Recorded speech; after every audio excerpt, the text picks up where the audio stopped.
Hello, welcome back to my channel Keerthika's kitchen. ఈరోజు recipe వచ్చేసి క్విక్గా క్రంచీ టేస్టీ క్రిస్పీగా చేసుకునే పప్పు చెక్కల రెసిపీ. చాలా చాలా ఈజీగా చేసుకోవచ్చు. చూడండి, వెన్న వేయకుండానే ఎంత కరకరలాడుతూ వచ్చాయో. ఈ మెజర్మెంట్స్తో చేస్తే మీరు ఎన్ని కేజీల పిండి అయినా ఈజీగా చేసుకోవచ్చు. చాలా సింపుల్గా చేసుకునే ఈ చిట్టి చిట్టి పప్పు చెక్కల రెసిపీ చూసేద్దామా?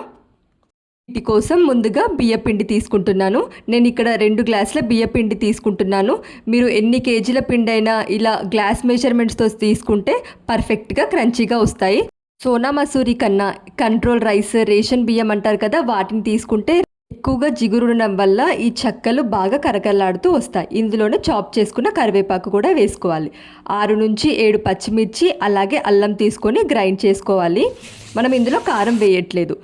ఏ గ్లాస్తో అయితే బియ్యపిండి తీసుకున్నామో అదే గ్లాస్తో వాటర్, అంటే 2 గ్లాసెస్ రైస్ ఫ్లోర్కి 2 గ్లాసెస్ వాటర్ సేమ్ మెజర్మెంట్తో యాడ్ చేసుకోవాలి. ఇందులోనే టేస్ట్కి తగ్గట్టు సాల్ట్ వేసుకోండి. సాల్ట్ తక్కువైనా పర్లేదు, మనము పిండి కలిపేటప్పుడు టేస్ట్ చూసి మళ్ళీ అడ్జస్ట్ చేసుకోవచ్చు. ఇందులోనే 1 టేబుల్ స్పూన్ ఆయిల్ వేసుకోండి. ఇప్పుడు 10 మినిట్స్ ముందు నానబెట్టిన పెసరపప్పు, అంటే సుమారుగా 50 గ్రామ్స్ పెసరపప్పుని, కప్పు పెసరపప్పు తీసుకొని ఇందులో వేసుకుంటున్నాను. పెసరపప్పు మనం ఇప్పుడు కుక్ చేస్తాం కాబట్టి ఎక్కువగా నానకపోయినా పర్లేదు, జస్ట్ 10 మినిట్స్ ముందు నానపెట్టుకుంటే సరిపోతుంది. ఇలా పప్పు వేయడం వల్ల ఈ పొంగు వస్తుంది. ఇలా పొంగు వచ్చిన తర్వాత కలుపుకొని మనం గ్రైండ్ చేసి పెట్టుకున్న పచ్చిమిర్చి, అల్లం పేస్ట్ వేసుకోవాలి. ఇలా పచ్చిమిర్చి, అల్లం పేస్ట్ వాటర్లో వేయడం వల్ల పచ్చిమిర్చి ఫ్లేవర్ మొత్తం వాటర్ అబ్జర్వ్ చేసుకొని మంచి కలర్ఫుల్గా ఉంటుంది. చూడండి, న్యాచురల్గానే ఎంత కలర్ఫుల్గా ఉందో. ఇందులోనే 1 టేబుల్ స్పూన్ జీరా కూడా వేసుకోవాలి. నేను జీలకర్ర వేసిన క్లిప్ మిస్ అయింది.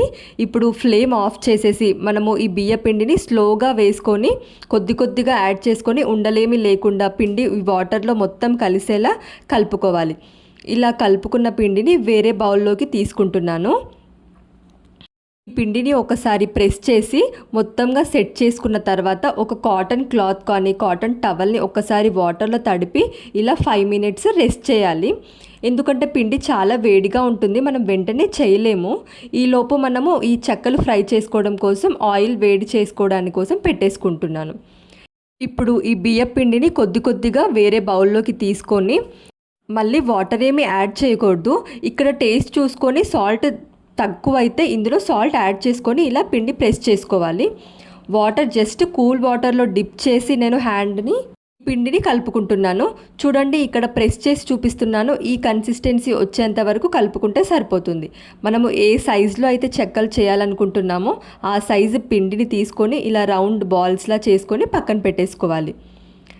ఇలా బౌల్స్ చేసుకున్న తర్వాత మనకు పూరీ ప్రెస్సర్ ఉంటుంది కదా, ఈ పూరీ ప్రెస్సర్ పైన ఒక పాలిథిన్ కవర్ తీసుకొని 2 సైడ్స్ ఆయిల్ అప్లై చేసి మనము చెక్కలు ప్రెస్ చేసుకోవాలి. ఎక్కువగా ప్రెషర్ ఏమీ పెట్టవసరం లేదు, ఆల్రెడీ పిండి సాఫ్ట్గానే ఉంటుంది. లైట్ ప్రెషర్ ఇస్తే చాలు. మనకు ఇలా రౌండ్గా పర్ఫెక్ట్గా చేసుకునే ఈ చెక్కల రెసిపీ ఏదైనా ఒక కవర్ పైన కానీ క్లాత్ పైన కానీ వేసుకోవాలి.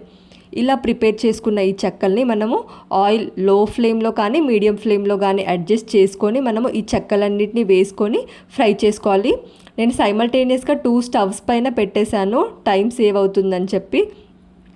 ఇలా కలుపుతూ 2 సైడ్స్ ఫ్రై చేసుకుంటే ఇలా గోల్డెన్ కలర్ వచ్చేంత వరకు ఫ్రై చేసుకోవాలి. అంతే, వెన్న కూడా వేయకుండానే చూడండి ఎంత గుల్లగా వచ్చాయో. మీరు ట్రై చేసి ఎలా వచ్చాయో కామెంట్ సెక్షన్లో చెప్పండి. వీడియో నచ్చితే లైక్ చేయండి. మరిన్ని ఇంట్రెస్టింగ్ రెసిపీస్ కోసం ఛానల్ని సబ్స్క్రైబ్ చేయండి.